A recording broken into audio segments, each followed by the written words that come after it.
masyado. Pinagsalitaan niyo na ako kanina, pinakantayin pa ako, tapos pagsasalitain niyo na naman ako ngayon. Eh, isa lang naman ang sasabihin ko na huwag na huwag kayong magnanakaw. Yun lang, huwag kayong mag-a-addict. At mag-moisturizer kayo tuloy. Para hindi 4 layers yung leeg mo. Diba? Natuloy nga pang isang alta, dry naman yung skin mo. Kaya, wala akong alam sa dapat yung PS. Wala akong alam sa foreign policy. Hindi ko alam yung pinag-aagawang dagat na yan. Dahil mas dagat yun, hindi ko nakakakot. Anong nasa? Basta alam ko lang, mahal ko kayo mga OFW. Dati rin po akong, gaya ng kwento ko kanina, dati rin akong OFW, pero kasi kayo legal, ako illegal. Overstay ako for 17 years. Diba? Ako na po mismo yung sumukop. Kakaharap sa akin ng immigration ng Tokyo, napagod sila. Isang araw, pumunta ako ng immigration, sabi ko, susuko na po ako. Sabi nila, bakit? 17 years din na po akong hinahanap. Hindi niyo ako makita. Sabi nilang gano'n, oh sige, salamat ng marami. Ngayon, magbigay ka ng date kung kailan mo gusto umuwi. Yun yung amnesty kasi yun sa Japan, na kapag sumuko ka, magbibigay ka ng date kung kailan mo gusto umuwi. So, 2 months po yung hiningi ko. Sabi ko, bakit naman 2 months? So, wala po akong naipon for 17 years. Kasi nagdroga po ako na nagdroga. Ganun po yung mangyayari. Sa loob ng 6 na taon, kapag nagdroga ka na nagdroga, wala kang magagawa sa Pilipinas.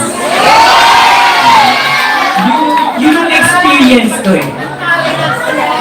Yun ang experience ko sa buhay.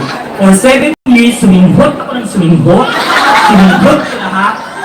Walang magandang pumasok sa utak ko. Pati yung mga magulang ko, nakalimutan kong padala ng pera. Pero yung wine, bote ang inaagaw ko. Hindi wine glass. Sorry, kachipan yung wine glass naman.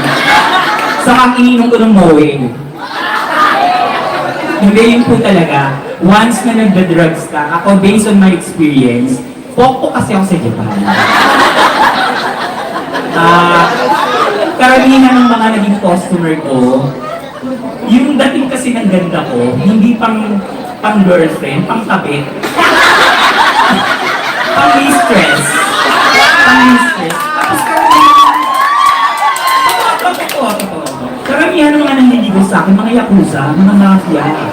So, meron ako isang sinagot, naging boyfriend ko. Ano siya? Drug lord.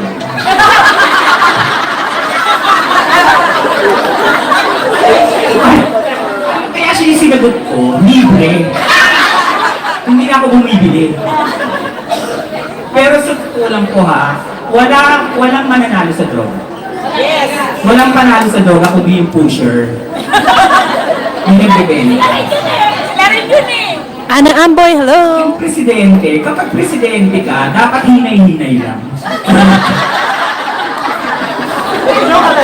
Hinay-hinay lang kasi minsan may natitira. Nakukuha na ng picture. Tapos kapag pictorial kayo, malalaman niyo yan eh. Malalaman niyo yan kasi bulas yung mukha. Yung parang lahat na hulog. Yung eyebag mo nandito lang, yung skin mo nandito lang. Tapos yung dito mo, nasa leeg na. Ganun yung mga walang tulog.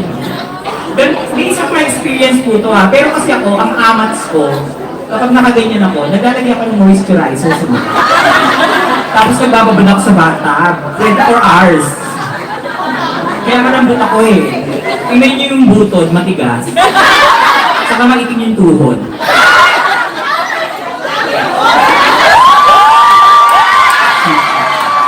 No comparison. Napagsalita tuloy ako. Diyos ko, pasensya na po kayo kung nakakatandakit ako ng tao. Nagsasabi lang naman po ako ng katotohanan ng tao. Pinagsalitaan niyo na naman kasi ako eh. Kaya sa ating mga OFWs na nandito po sa Hong Kong ngayon, Yung lungkot, huwag yung indahin yan. Ako na 17 years. Laban lang. Laban, tapos labanan din natin yung gobyerno kasi masyadong malaki yung itutulong niya sa bansa natin. Diba? Yes. Ay,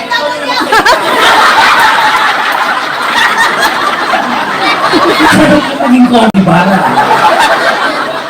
Okay po, maraming salamat po sa pag-ibig sa amin dito sa Hong Kong. At doon po sa mga nagbibigay ng tsokolate, kung magbibigay po kayo, pwede pa rin naman. Tumaas na nga yung diabetes ko, kaya hindi tsokolate pa rin binigay sa akin. Thank you kuya, huwag mo na akong tatawagin kuya. Maraming salamat po. Noel Diaz, it's okay. Go. Restream, guys. Reshare. Maraming salamat, People's Talakera. Kung tinatawa tayo ni People's Talakera, kaya medyo seryoso tayo. Susunod natin na speaker, seryoso tayo.